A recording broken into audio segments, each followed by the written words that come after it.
দেখো এই মহিলাটাকে দেখো, ইনার সাথে এই যে বিছানায় এখন আছে, ইনার সাথে এই মহিলাটার বিয়ে হয়েছিল। তো কত বছর সংসার করেছে মা? 4 বছর। 4 বছর। ও নতুন করে আবার একটি বিয়ে করছে এবং তার জন্য ইনি মৃত্যুর সঙ্গে লড়ছে, ইনাকে চাপ দিচ্ছে, ডিভোর্স ফাইল এখানে পাঠিয়েছে, ডিভোর্স ফাইল পাঠিয়েছে যে আমাকে সিগনেচার করে পাঠাতে হবে। এবং কি কোথায় যেতে হবে সিগনেচার করার জন্য?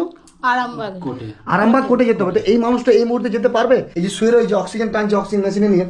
তো এই দাদাটা আগে যখন ওনার শরীর ভালো ছিল, যেমন দেখতে সুন্দর ছিল, তো এখন দেখুন মেয়ে জাতটা কেমন, মানে আমি সবাইকে অপমান করছি না, কিছু মানুষ আছে ইনার মতো, কিছু মানুষ আছে যখন ছেলে দেখতে সুন্দর, টাকা পয়সা থাকে, তখন তার বুকে কিভাবে আছে দেখুন। আর যখন উনি এই অবস্থায় শরীর খারাপে পড়ে গেছে, তখন উনি এখান থেকে গিয়ে আবার একটি বিয়ে করবে।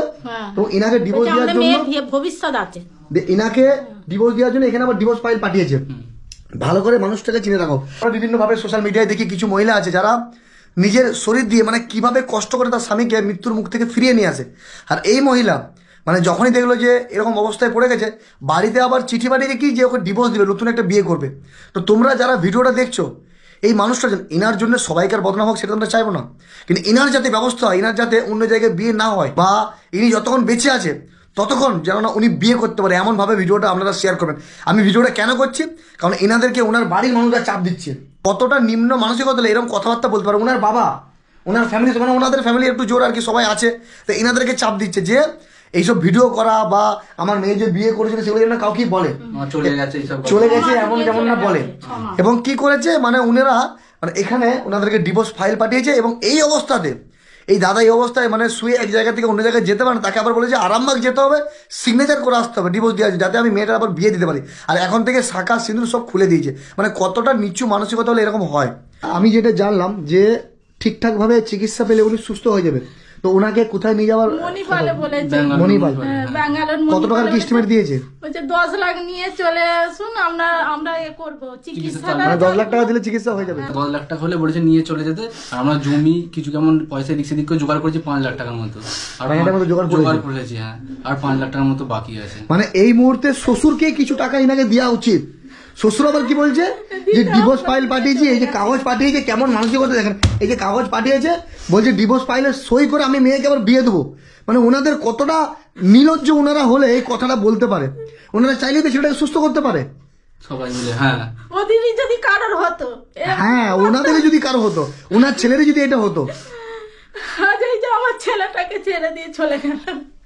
আমি ভিডিওর মধ্যে গালাগালি দিতে পারছি না, নাহলে আমি এমনভাবে গালাগালি দিতাম এইসব মানে বাজে মানসিকতার মানুষগুলোকে, যাতে তারা সারা জীবন মনে রাখতো একটা ছেলে মানে কিছু টাকা খরচা করলেই উনি সুস্থ হয়ে যাবে। কিছু কিছু জায়গায় কিছু ফ্যামিলি আছে নিজের শ্বশুর নিজের শাশুড়ি কিডনি ডোনেট করছে জামাইকে বাঁচানোর জন্য। আর এরা এমন শ্বশুর শাশুড়ি, এনারা এমন মানুষ, ছেলেটা অসুস্থ যখনই হয়েছে মেয়েকে চালাকি করে নিয়ে পালিয়ে গেছে এবং এখান থেকে ডিভোর্স ফাইল পাঠিয়েছে যে তুমি ডিভোর্স ফাইলে সই করে এবং তুমি এখান থেকে উঠে যেতে না পারলেও তোমাকে আরামবাগে যেতে হবে সই করে, যাতে আমি আমার মেয়েকে বিয়ে দিতে পারি। মানে তোমরা আমাদের বাঙালি সমাজের একদম মানে কলঙ্ক বললেই চলে। আচ্ছা তোমার বয়স সাথে তোমার কথা হয় দাদা? না,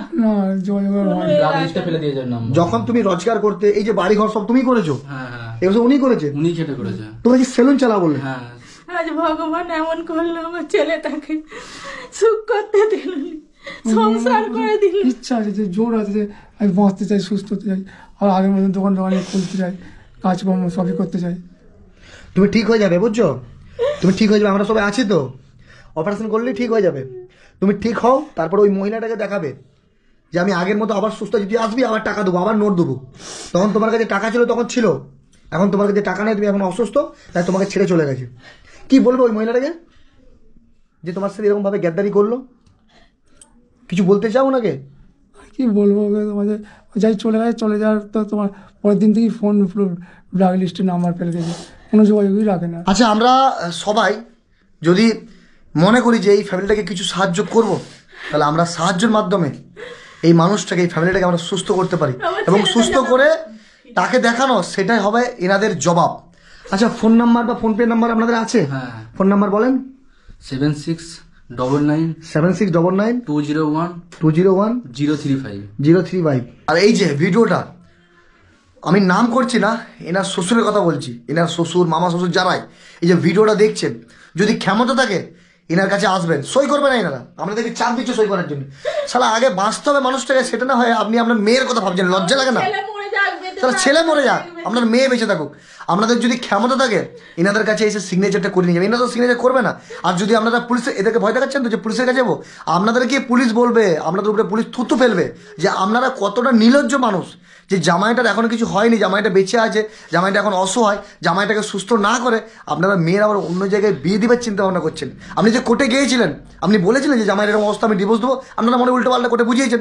আর এনারা যদি কোর্টে যাওয়া শুরু করে তাহলে আপনাদের ঘরে থাকার সময় হবে না, শুধু কোর্ট আর বাড়ি করে আপনাদের দিনটাই চলে যাবে। সব ডকুমেন্ট, এত ডকুমেন্টস। আচ্ছা, তো যাই হোক মা, আপনি চিন্তা করবেন না, কান্না করবেন না। বাবা তুমি সাহায্য করুন। সবাই মিলে আমার ছেলেটাকে সাহায্য করে আমার কোলে ফিরিয়ে দিন, আমার আর কিচ্ছু চাইনি। আমার সাজানো সংসারটাকে ভেঙে তছনছ হয়ে গেছে আমার ছেলের জন্য। আপনারা যারা ভিডিওটা দেখছেন মায়ের কান্না দেখে আমারও কষ্ট হচ্ছে। এনাদের সাজানো গোছানো একটা সংসার, তো আপনারা এই মানুষগুলোর পাশে একটু দাঁড়ান, যার যেরকম সামর্থ্য, 1 টাকা 2 টাকা আপনারা আপনাদের মতো করে এনাদেরকে সাহায্য করেন। আর যারা সাহায্য করতে পারবেন না তারা ভিডিওটা একটু শেয়ার করে এনাদের পাশে থাকেন।